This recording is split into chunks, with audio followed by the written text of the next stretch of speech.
This week we begin a new segment. It's called Primetime Living, and it is produced in partnership with the Maryland Department of Aging and its Maryland Access Point Service. Tonight, dating advice for single seniors. Joining us is Meredith Ritchie from the Image Center. Meredith, thank you for being with us. Thank you for having me. Who are we focusing on here? What age groups? Well, seniors are usually defined as people over the age of 62. I'm looking at people ages 60 and up, and it ends up getting divided up into several different categories because the things someone thinks about when they're 60 is very different than what they think about when they're 80 or 90. What are people in those age brackets thinking about in terms of a social life, a romantic life? A lot, actually. 75+% of seniors are romantically and sexually active. Do you think it's invisible in some ways? It's not, they're not making movies about that for the most part. No, they're not. Unfortunately, you don't see a lot of that in media, but it is quite popular. If you ask anyone who works in a nursing facility or a retirement facility, it's a well-known secret, basically. And that the retirement facilities, or I heard somebody say it's like, high school with walkers. Oh, yes. Which is, it's good, it's definitely better than being by yourself and being isolated, but there are things you need to think about. Well, because people are social beings. Right. To the end. Oh, yeah. All right, so let's get into the things that you need to think about. We'll start with the dating world. And then in some cases, you have people wanting to date who may have been in a long-term relationship. They haven't had to think about it since times were very different. Yes. So a lot of times you've got someone who's a widow or a widower, and they're getting back into the dating scene. They could be younger, in their 60s. They could be older, in their 90s. And there's a lot of difference. One of the big things that we have now that a lot of people don't even think about as a source, but is huge, is the internet. The internet is here. It's going to stay around. We all carry it with us in our pockets practically these days. And there are actually dating sites specifically for people who are older. I was going to ask, there's dating sites for every niche. Yes, there are dating sites. Every group you can think of. Yes. So online dating is a thing. It's also a good way to reconnect. A lot of times people will get on Facebook and reconnect with their high school flame. Do you see that a lot after? Surprisingly, yes. Actually, a close friend of the family just got engaged to someone he knew when he was 21, and he's in his 60s now. So that's great. Yeah, it's really interesting. But you do have to be careful. Just like the real world, the internet has some risk, but they're easily minimized. Basic stuff, don't tell someone you just met that you live by yourself, and don't discuss financial information. The same thing you would do if you were going out and meeting someone at a bingo night or at a senior center or something. You don't tell them. Well, senior citizens are frequently the target of scams, and this is just an opportunity for somebody who's up to no good. Right.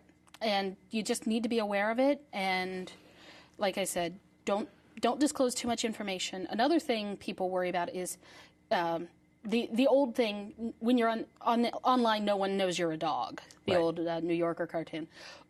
But there are a lot of things now that you can do to kind of make sure that the person who says that they're a 70-year-old man who lives in Florida is actually a 70-year-old man living in Florida, not a 35-year-old woman living in Tulsa, Oklahoma. Still, there are plenty of offline opportunities for people to meet. There's senior centers, there's churches, there's other groups. Right. So you don't have to do the online thing, but if you want to, it's a whole new world out there. You had some figures for the percentage of people over 65 who are sexually active. Right.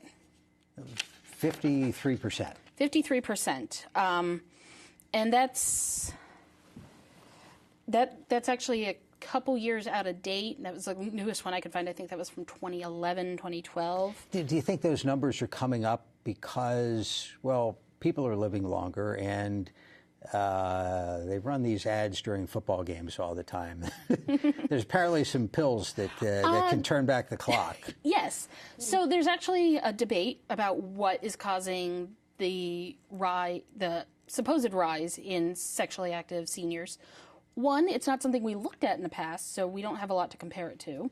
Two, the invention of Viagra and Cialis and other ED drugs. People are living longer.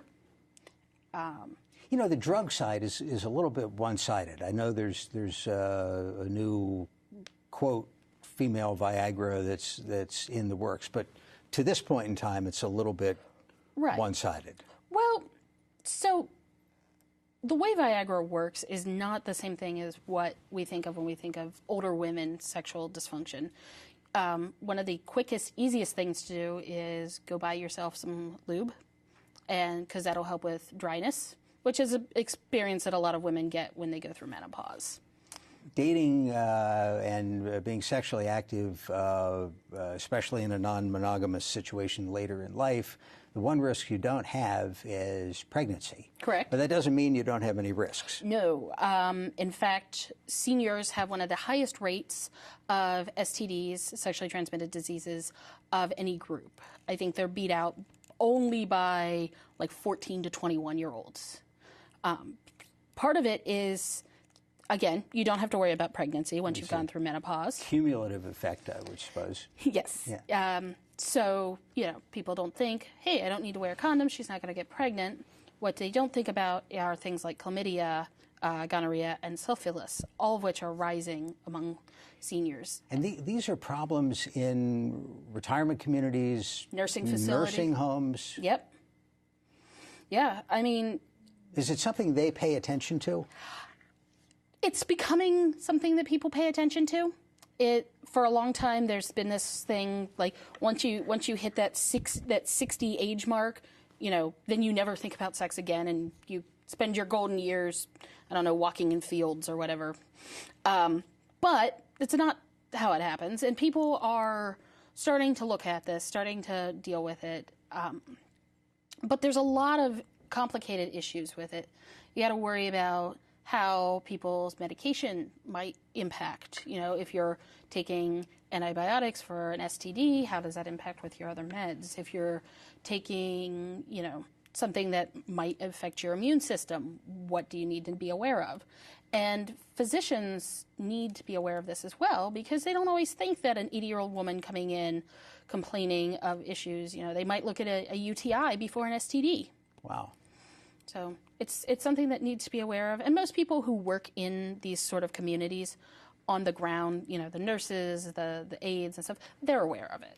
Tell me about your specialization in this, your interest in it, your master's degree in sociology. Yes. And focus on disabilities as well. Yes, I actually work for what's called a Center for Independent Living here in Baltimore. We cover Baltimore City, Baltimore County, and Harford County. And we work with people who are aging and also people with disabilities.